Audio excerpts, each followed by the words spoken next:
Hello, welcome back. Stop Talk and Roll. Live recording. We got the stream on right now, so if you're not here for the stream, you're missing out.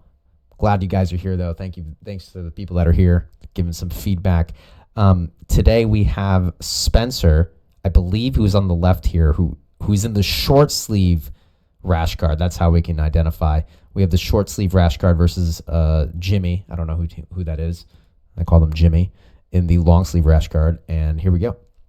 So immediately pulling guard and looking to set up a knee shield with a frame here.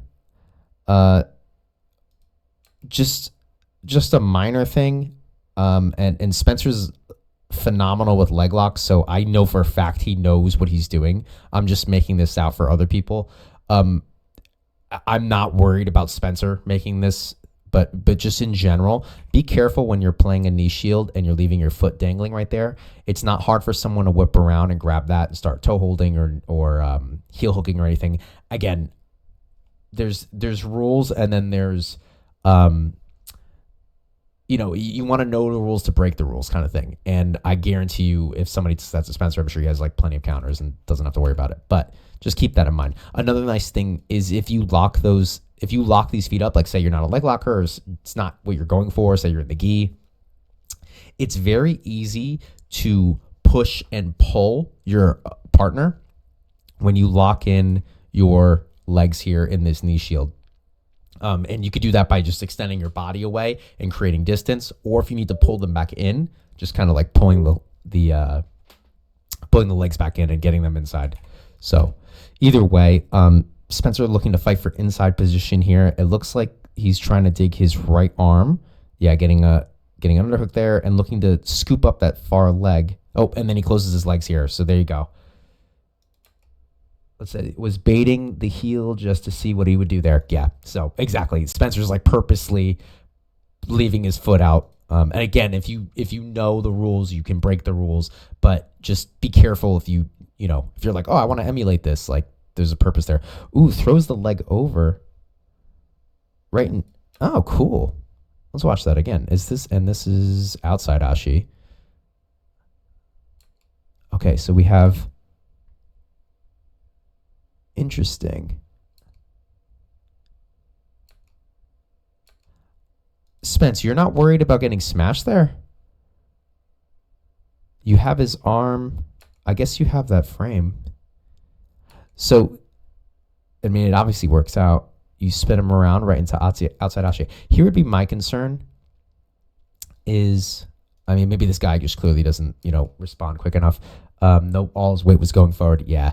So, what you would want to do here, if I were in Jimmy's position, first of all, exactly what Spencer just said, all of his weight's moving forward, so that makes life a lot easier. So because he's top heavy, his like bottom is weightless, so it's very easy to rotate him over.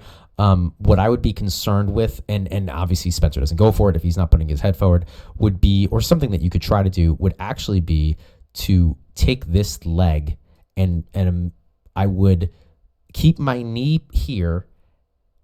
I'm pushing into him to start that. Yeah. So yeah, you push pull. So Spencer's pushing him. He's pushing back in. It's excellent. I'm just giving feedback to potentially what you could do to deal with this. So again, keeping your base settled. If this leg goes through like this, and I'm sure the guy on bottom's not gonna throw this unless the weight's going forward. But what you could do on top here is I've been working with the gym a lot, with the guys in the gym, about leg pummeling, and it's really important to be able to improve your dexterity with your legs and improve your pummeling ability.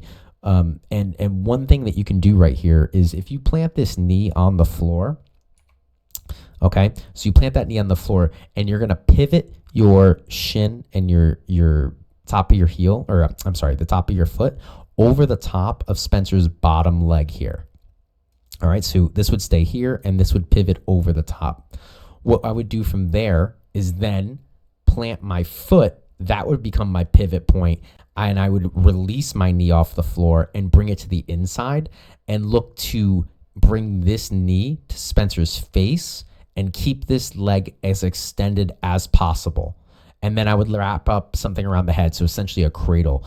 And especially in like a competition setting, I would sit there for a second and kind of cook him there, and then casually, or not casually, but I would take my time and work to either get him to belly down or give up mount, one or the other.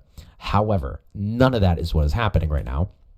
Spencer does a great job with just push-pull principle. So he's pushing him, and the guy pushes back in, and Spencer's able to take him right over into outside ashi. Now, generally, you want to be careful in outside ashi if you don't have anything yet. But it looks like Spencer's attacking with a submit. That's so funny. We were just working on the submission. I think he's initially attacking his foot by pressing it back and getting him to start exposing his heel to defend it. And you can correct me if I'm wrong on that one. Oh, I totally just missed that. Maybe I gotta put chat over here or something. It comes underneath, and that exposes the heel in 50-50 now, it looks like, and gets the finish. Very nice. Elbow to toes. Yeah. So that's nasty. So you're putting your elbow on your toes and straight. Yeah. So that's nasty. So what he's doing here. So if you train at Greenwich Jiu-Jitsu, Angel taught a class on this on Wednesday night, where he was using his hand, and here Spencer's using his elbow. So what's happening here is he rolls him over to outside ashi. Oh, I'm sorry, I went too far. We're back here. The ref's in the way. Okay, yeah, right here. So we're in outside ashi, and you can kind of see right here, there's an elbow, there's a hand. Let's see if I can back it up a little bit more. Yeah, so you can see elbow and hand on the foot there, and he's using it to press it back. So what that does, I mean, it's a legitimate submission. It's a straight ankle lock. And it's getting Jimmy to respond to it by posting up, making himself heavy in his hand, in his foot, and it makes his body much easier to move. So what Spencer ends up doing is inverting on him. Let's see here.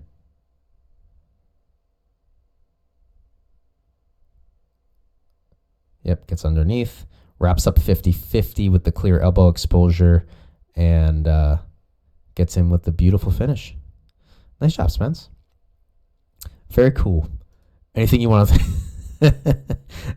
throw in there that I left out? We got Spencer in the chat right now. That's figured I'd ask. It was a quick match. Was that a minute? Yeah, it was a 1 minute match. Do you run through? Thank you. It seems like Spencer runs through most people in like a minute. All right. Well, thanks for watching. Stick around. I'm going to do more episodes, but if you're on YouTube, I'm getting these episodes down one at a time. Like and subscribe, and I'll catch you next time.